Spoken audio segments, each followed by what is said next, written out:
हरियाणा विधानसभा के बजट सत्र का आगाज राज्यपाल के अभिभाषण से हुआ और इसी पर बातचीत करने के लिए हमारे साथ मौजूद हैं भारतीय जनता पार्टी के विधायक लक्ष्मण सिंह यादव। सर, किस तरीके से देखते हैं सरकार के विजन को और जो पूर्व में किए काम हैं, किस तरीके से देखते हैं तमाम चीज़ों? देखिए, गवर्नर साहब का भाषण जो है वो सरकार का प्रतिबिंब होता है और उन सब विकास कार्यों की उसमें समाहित हैं।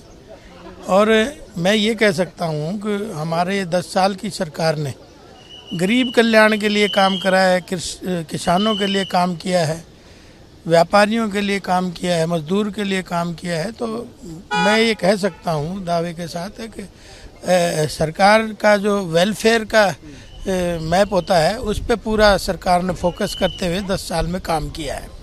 विपक्ष जो है ये कहता हुआ नजर आ रहा है कि जो अभिभाषण के अंदर जो बातें कही गई हैं, जो लिखा गया है और जो सुनाया गया है वो धरातल से बहुत दूर है, उनमें कोई भी सच्चाई जो है वो नजर नहीं आती। देखो, विपक्ष से तो यही उम्मीद है हमें, और ऐसा कहना भी चाहिए। विपक्ष कम से कम 4 महीने में एक अपोजिशन लीडर नहीं दे पाया, पहले वो अपने ठीक कर लें फिर हमारे से बात करें।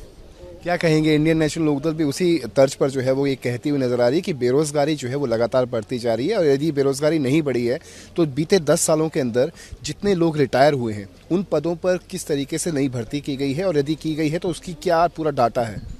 देखिए, अगर आप इतिहास में जाएंगे, इनेलो की सरकार में, कांग्रेस की सरकार में, भारतीय जनता पार्टी की सरकार में आपको अलग से फर्क महसूस होगा। और जो भर्तियां हमने 1,75,000 बिना पर्ची बिना खर्ची के किए, बिना क्षेत्रवाद, बिना भाई भतीजावाद के किए, ये इतिहास में एक रिकॉर्ड है। सबसे ज्यादा अगर पक्की नौकरी दी है तो भारतीय जनता पार्टी की सरकार ने दी है। बजट को लेकर कैसी उम्मीदें हैं सर? बहुत सारी बैठकें जो है वो प्री बजट की बैठकें हुई, सत्ता पक्ष को भी बुलाया गया, विपक्ष को भी बुलाया गया। क्या लगता है आपके हल्के की कितनी मांगे जो हैं वो बजट के अंदर इंक्लूड की जाएंगी? देखिए, ये तो आने वाला समय ही बताएगा बजट में क्या क्या होता है, लेकिन मैंने अपनी 25 मांगे रखी। क्षेत्र की बहुत महत्वपूर्ण मांगे थी और एक मेरा क्वेश्चन भी लगा है कि जो वेस्ट वाटर है वो एक जगह जमावड़ा है तो 15-20 गांव उससे डिस्टर्बेंस हो रहे हैं। बावड़ का पानी उसमें आ रहा है, रेवाड़ी का गंदा पानी आ रहा है, धारवाड़ा का गंदा पानी आ रहा है।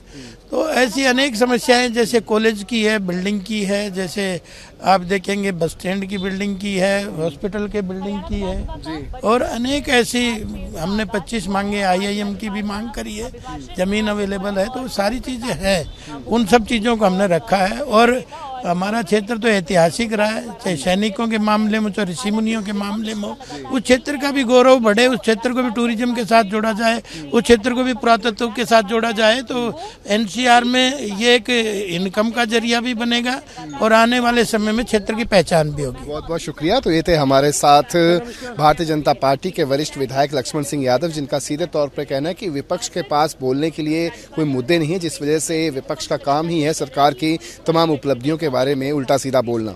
चंडीगढ़ से कैमरा पर्सन रिंकू मेहरा के साथ रवि चंदेल, सूर्य समाचार।